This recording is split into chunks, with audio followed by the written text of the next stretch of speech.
Let's return to federal politics now here in Australia. Joining me now is Bruce Hawker and Grahame Morris to look at the first week and a bit of the campaign. Gentlemen, thanks so much for your time. Bruce, first to you. We'll get to Graham's scorecard in a moment. Who's winning so far? Well, I've got to say Shorten, and that's not just because I'm cheering for that side. I think he actually has had a better week than Malcolm Turnbull. Very early days in a very long campaign, so if I was Malcolm Turnbull, I wouldn't be too stressed about it. But he looks a bit clunky, and on the other hand, Shorten seems to have been, playing above expectations, I guess, in the electorate, and I think that's all good for him. He had a very good win in the Sky debate the other night. All those things actually are important because they build confidence, and politics, like nothing else, is a confidence game. And if you're feeling confident, then that will show, and that will also give the public the impression, at least, that you're a good alternative Prime Minister. Yeah, confidence and momentum. Grahame Morris, how's that scorecard looking? Yeah, as you know, Laura, I keep a scorecard every election, a daily scorecard. And as of the end of the first week, I had the PM 1-2, Mr Shorten 1-2, and there are about 3 draws. But essentially, because it's a long campaign, it's almost like we've finished the first day of a 5-day cricket test, and Malcolm Turnbull chose to bat first. He himself is batting all right. He looks like a captain. He's had a couple of silly run-outs with superannuation and a bit of an untidy day out at Lindsay. Conversely, I thought the opposition leader is actually bowling quite well, but he would have more wickets, except his outfield keeps dropping the ball on illegal migrants. And Adam Bant decided the pitch wasn't green enough, and he wants to be vice-captain of the Labor Party team. So, the end of the first week, I didn't think there was much in it at all, but I still cannot find the 19 seats for Labor to win, which means even if they went close, they'd still have to rely on the Greens. So that's a really interesting point. Let's look at the raw numbers of this. Are the 19 seats there, Bruce Hawker? Well, on a good day, there are. I mean, don't ask me to sit down and enunciate them all. But, yeah, it is a big ask. And, of course, in Western Australia, I think the most marginal of the Liberal seats is 4.5. I think that's Cowan. So, that's a fair way up the pendulum. So Labor will need to, perform very well to get 19 on the day.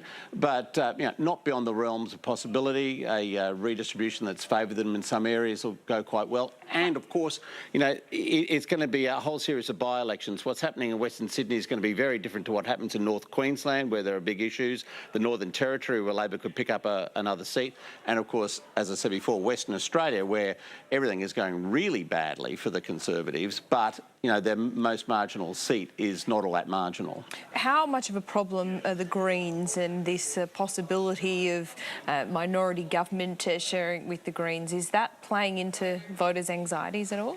Well, if it catches fire, it could, because we've seen what happens in the past when both Liberal and Labor governments have gone into arrangements with the Greens. Remember, the Libs did it in Tasmania many years ago. 1996. Yeah, and that ended in tears as well. Anybody that goes into a coalition with the Greens will regret it. That's the bottom line.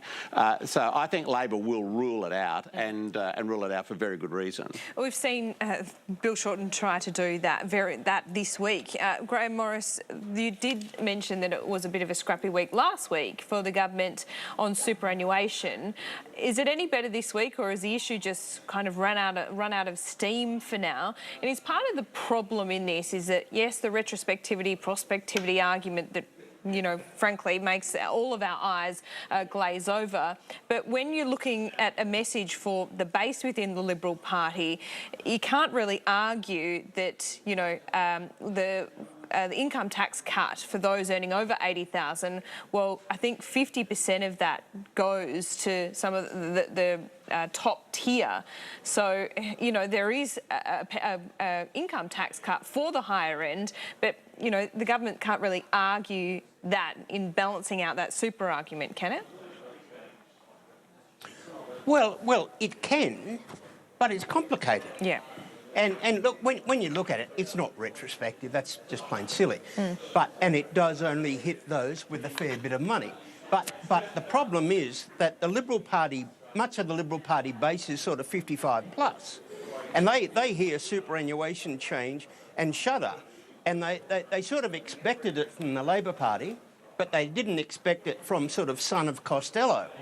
And that's where the surprise was. When everyone has a look at it, they say, oh, look, that's not too bad. But it's the sort of the fear of the unknown. But when they look, it's actually okay. I think, though, that this goes to this issue about smoothness in the campaign and growing momentum. I think Turnbull does need to be very careful about this, because you don't need too many of these sort of clunky events along the way, to allow the opposition into it with a real go.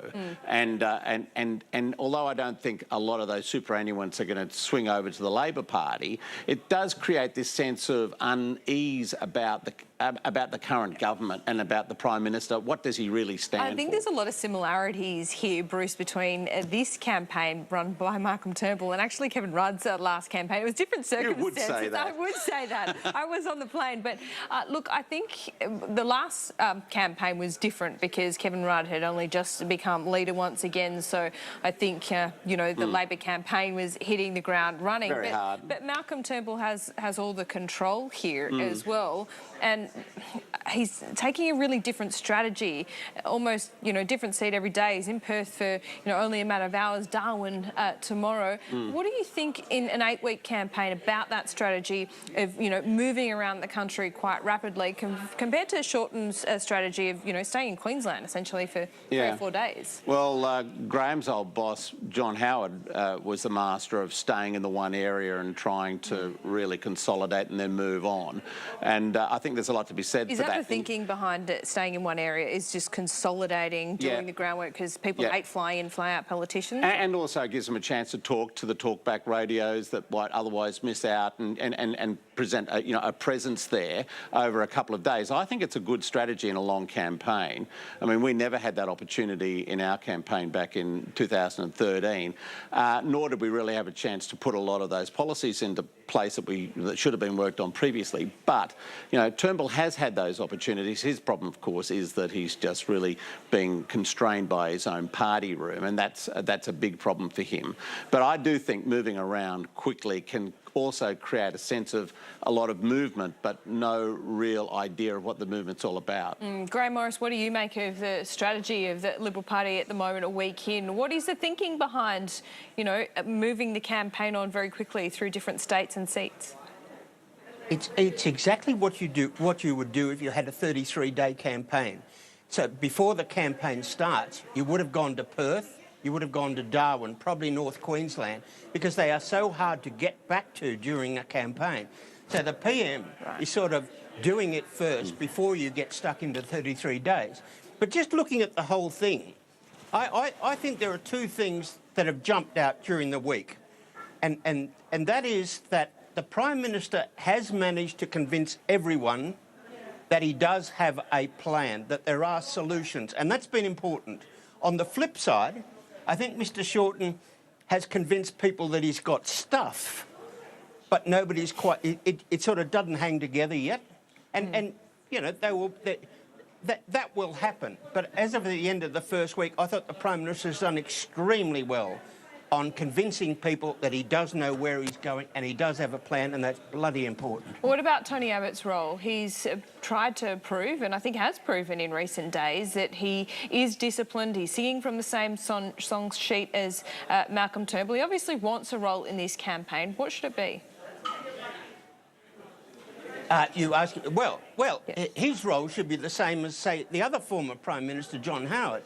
And that is, at some stage, he'll be running around some of the marginal seats, getting his own, the Liberal candidates onto the front pages or into the media and raising some money for them. On the weekend, he had his own launch, and it needed to be big and splashy because it's quite dangerous for a former leader, when you're having the campaign launch, to convince people, hey, I'm going to be around for another 3 years.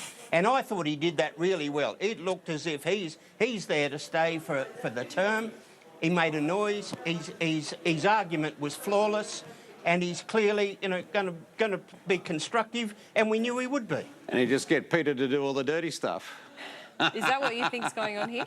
Well, she's been pretty outspoken, hasn't she? And he's allowed to play good cop in all this. I think I don't think he's really worked through the grief yet of losing the Prime Ministership. I think he's very intent on making sure that his legacy is preserved in the whole exercise, which is not unreasonable, provided it's consistent with the main themes of the campaign.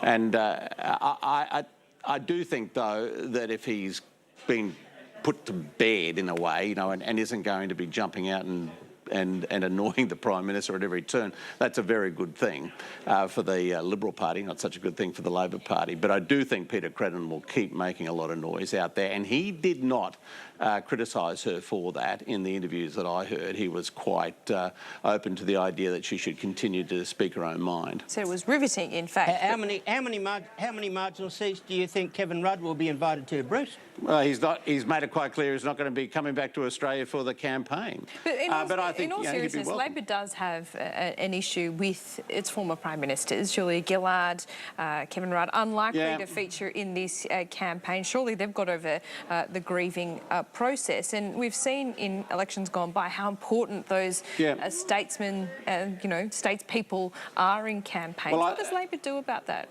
Well, basically nothing is the answer to that. I mean, I think the unfortunate circumstances of, Rudd's removal and Gillard's removal and so forth means that they're not going to play any sort of role in this campaign. Kevin Rudd couldn't even bring himself to back in Bill Shorten's credentials when he was contacted for a print story by the Daily Telegraph. That's pretty. I think it was just a case of him saying that he didn't want to be drawn into providing a commentary on the campaign. If you break that rule and you start commenting, then I think you get into all sorts of strife. I think he sees it as being sensible, as I suspect Julia Gillard would too, and I think Tony Abbott should as well, for former leaders to largely stay out of these campaigns and leave it up to the incumbents to do their thing. Yes, certainly. Well, I guess both of you can appreciate sitting on the sidelines and not running campaigns this election. We all know how exhausting they are, and when it's 8 weeks, it's lovely to be in the comfort of a studio, isn't it? Sure is. Grahame Morris, Bruce Hawker, great to get your insights to the best political strategists in the business, of course. Thanks so much for your time. Thank you. A quick break here.